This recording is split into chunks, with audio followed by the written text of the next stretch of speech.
Hello and welcome to From the South. I'm Alejandra Garcia from teleSUR Studios in Havana, Cuba. We begin with the news. Stay with us.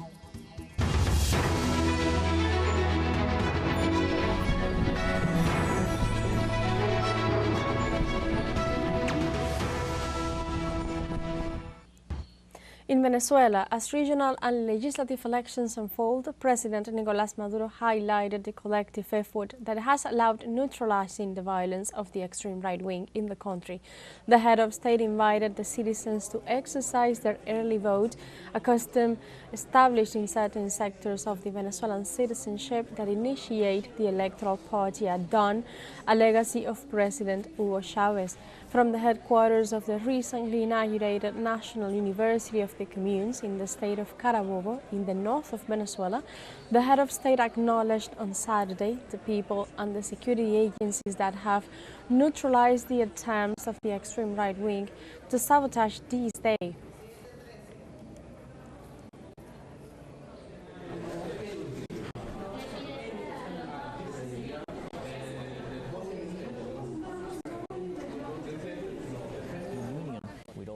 In this context, the Venezuelan President Nicolás Maduro cast his vote in the framework of the nation's regional and also legislative election.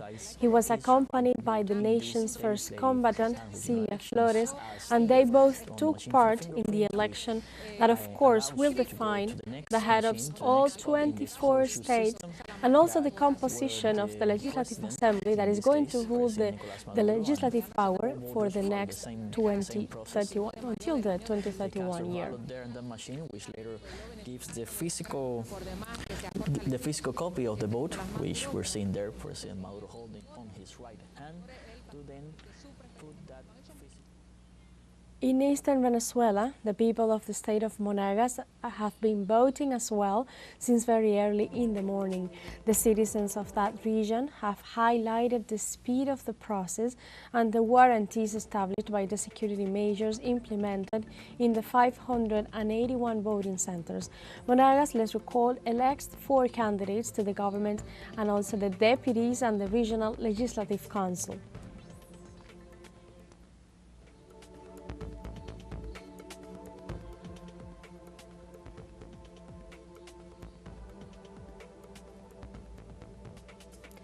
And let's stay in the same eastern region of Venezuela. The people of the state of Sucre have been participating as well actively, peacefully, since early in the morning in these electoral centers, deployed throughout the city of Cumaná.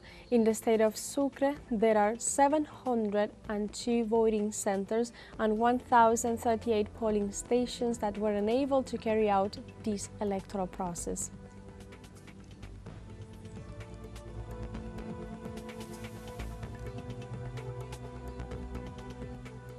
After exercising his right to vote during Sunday's elections in Venezuela, Vice President of the PSUV, Diosdado Cabello, talked to the press and stressed that the Venezuelans had not stopped voting despite the heavy rain. Despite of the rain, people are voting peacefully. Despite the rain, there is calm. Everyone has the right patience. We have been through some polling stations, so after all, regardless of the rain, there is peace, tranquility. The Vice President of the PSUV also emphasized that the country remains calm even in spite of the destabilizing attempts of mercenaries and terrorists. Well, we wish we hadn't had any mercenaries coming, but not even that has stopped this process, because we have a military-popular fusion. The people knows what's going on.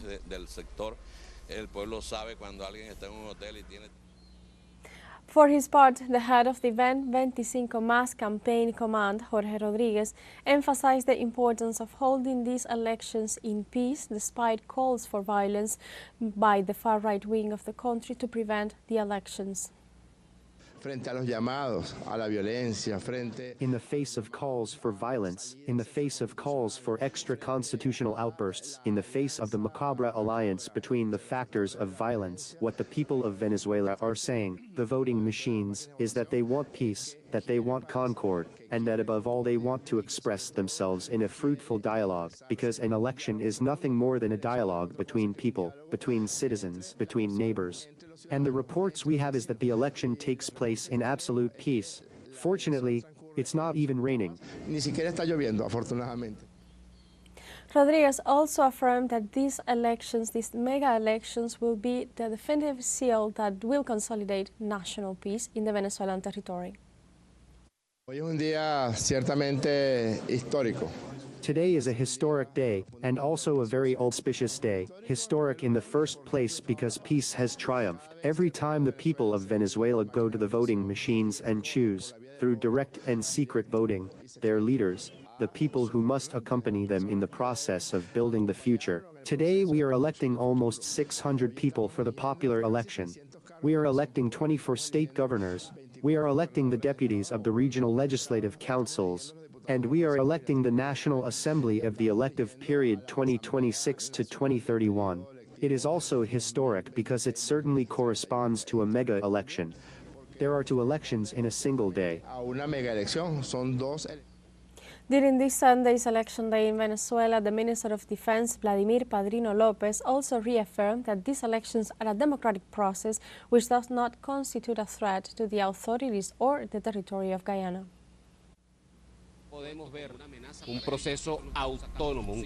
This is an autonomous process, and we cannot see an autonomous process as a threat, like the Guyana authorities are viewing this process. We're not making any aggression on Guyana. This is a constitutional mandate for people to express themselves. We are fulfilling a mandate from December 3rd, 2023.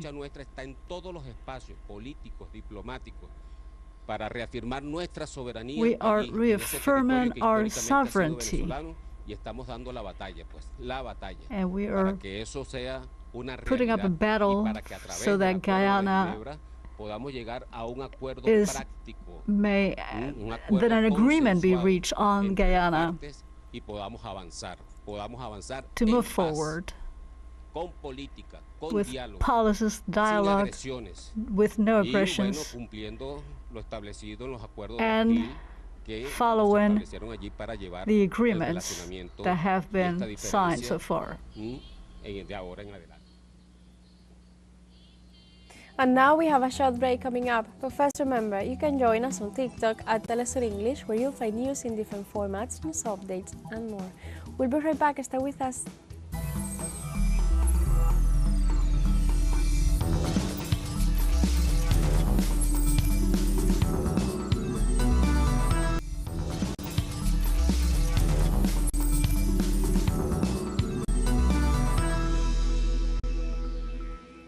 Welcome back to From the South.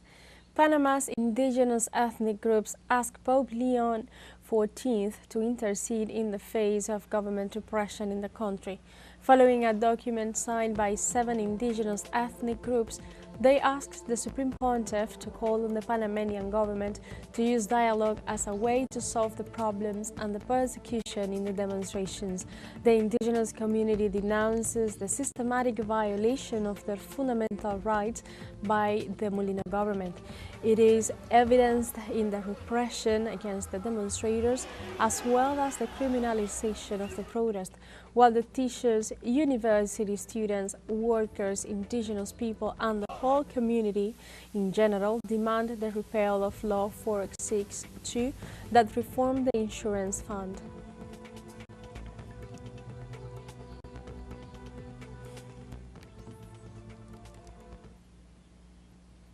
In Argentina, the government of President Javier Milei orders a severe cut in the so-called Progresar scholarships intended to support young people in completing their studies. Since the beginning of Javier Milei's presidential term, the Argentine government has cut 500,000 beneficiaries of the Argentine Student Support Program scholarships, popularly known as Progresar, and reduced the projected budget for 2025 for the educational program, which also guarantees the completion of young people's studies and as well their professional training. For its part, the Argentine Center for Political Economy warned that the budget projection for 2025 suggests that there is a possibility that the government of Javier Milei will order further cuts in the number of beneficiaries of the scholarship program.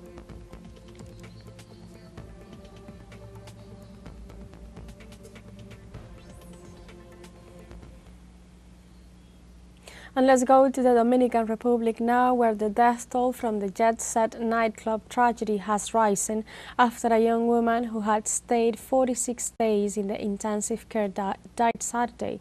Alba Montero, a 33-year-old woman, died Saturday afternoon in Santo Domingo after being hospitalized due to the serious injuries suffered in the collapse of the roof of the Jet Set discotheque on April 8th.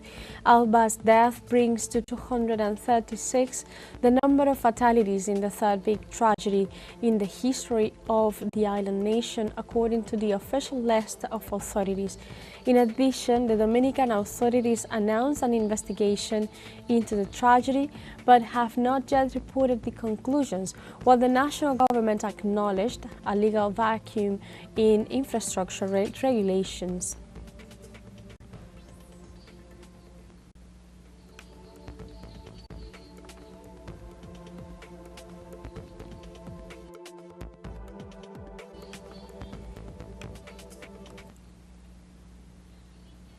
And we stay in the region. Haitian authorities reported the restoration of electricity in the city of Port-au-Prince, the capital, after protesters shut down the country's hydroelectric power plant.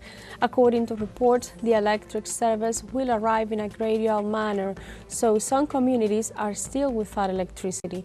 Haiti's hydroelectric power plant had been closed since May 11, 2025, as a way of protest against the generalized violence in the popular communities of the capital city of Port-au-Prince. The demonstrators also assured the government that if it does not comply with the legitimate demands of the population, the closure of the hydroelectric power plant will be resumed.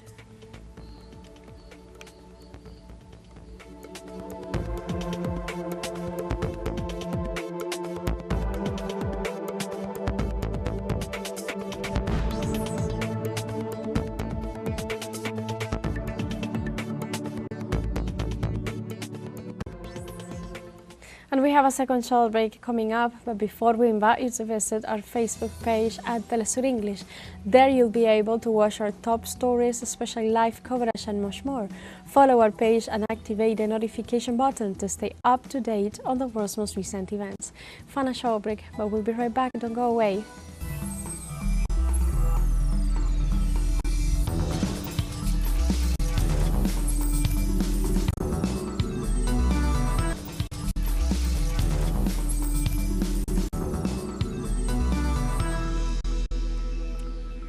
Welcome back to From the South. Russia and Ukraine completed an unprecedented exchange of prisoners Sunday after direct talks held by both nations in Turkey early this month. According to the Russian Defense Ministry, 303 Russian soldiers were returned from Kyiv-controlled territory, while 303 Ukrainian prisoners of war were handed over by Moscow. All of the returned Russian soldiers and civilians will be transferred to Russia for treatment and rehabilitation in medical institutions of the Russian Defense Ministry. During the swap negotiations held in the Turkish city of Istanbul, both parties agreed on the largest prisoner exchange based on the so-called 1,000 for 1,000 formula.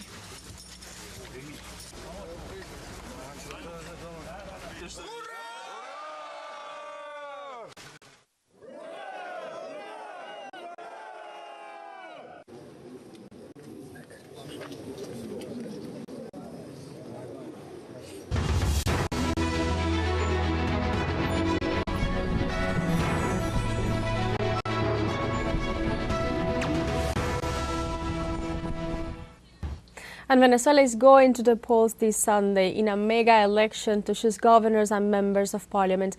To keep analyzing today's key elections for Venezuelans, let's go to our studios in Caracas, Venezuela, with our colleague Ana Marrero, who is joined by a very special guest, politician Arnold Agost. Hi, Ana.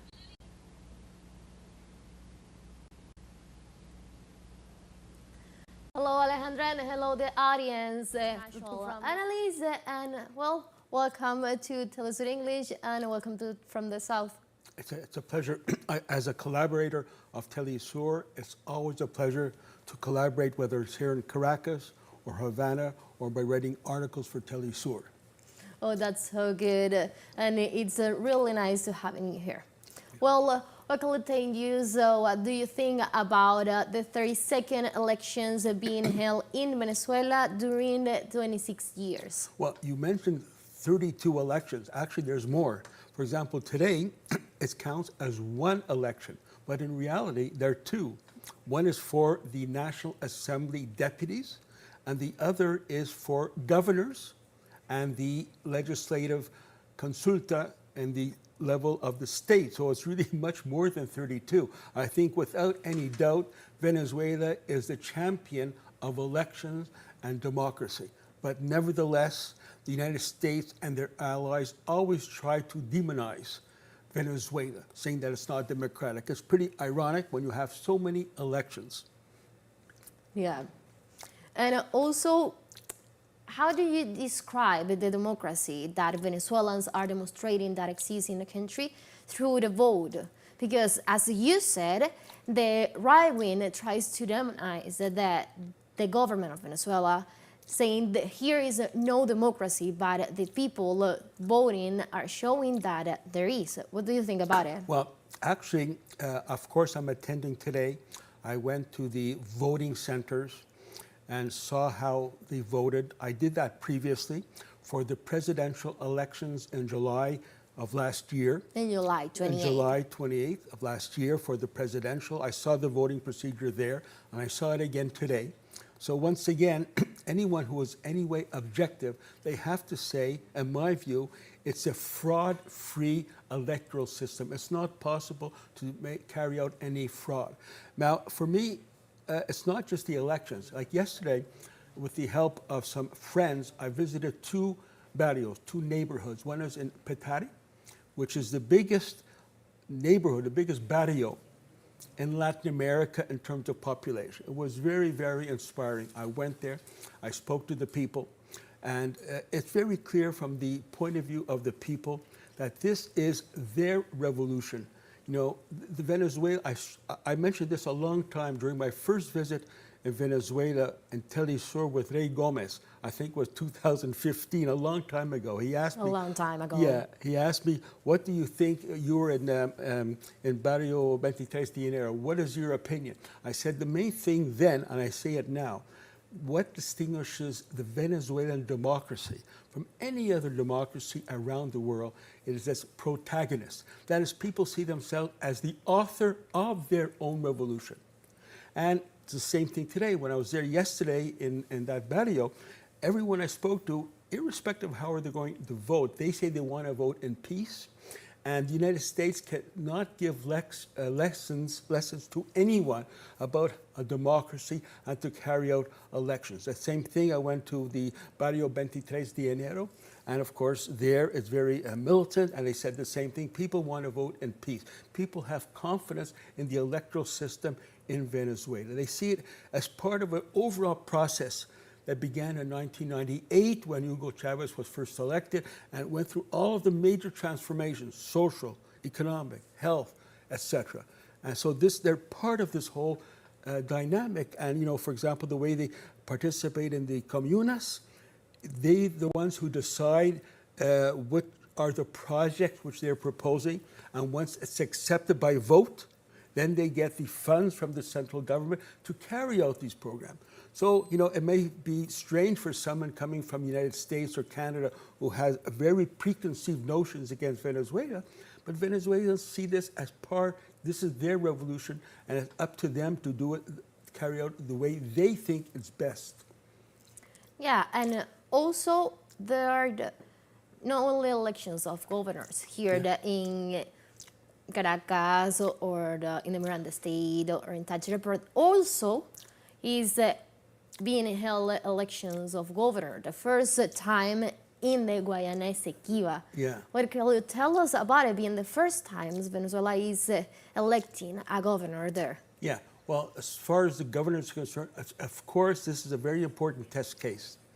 Let us hope that the Chavista governor wins there.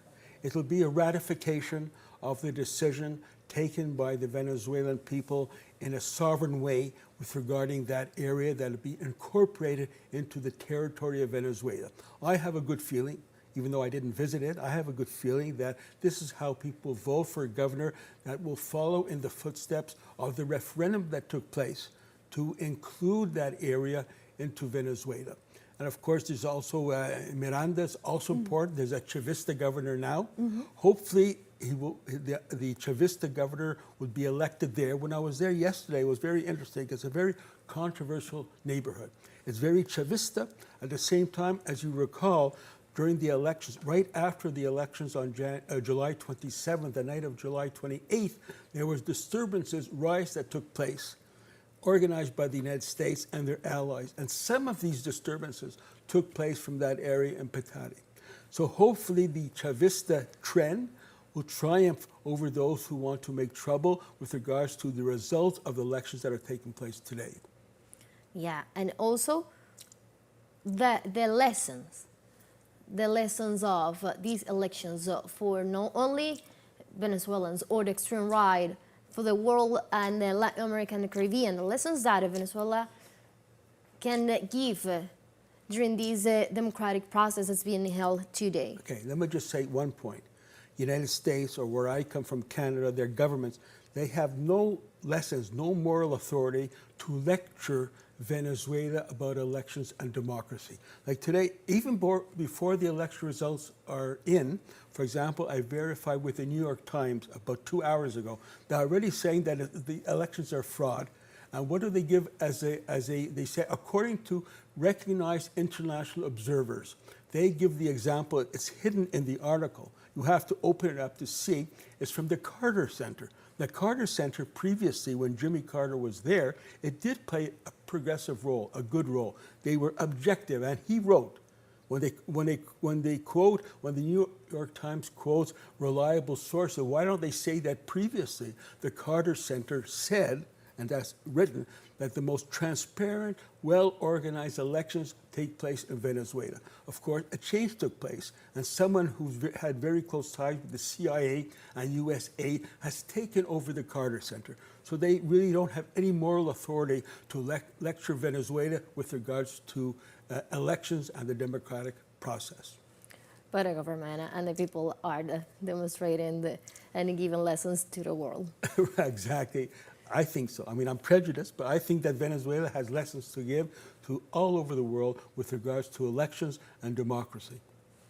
Well, thank you very much for being here with us today and teaching us more about this elections process and to analyze to the perspective of these elections and a Western perspective too.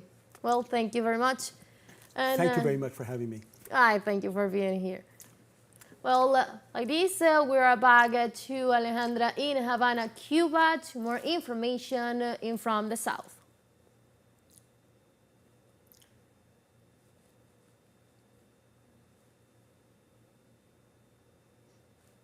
For all the remarks on the relevance of these mega elections that matter not just Venezuelans but also Latin Americans as well and equally.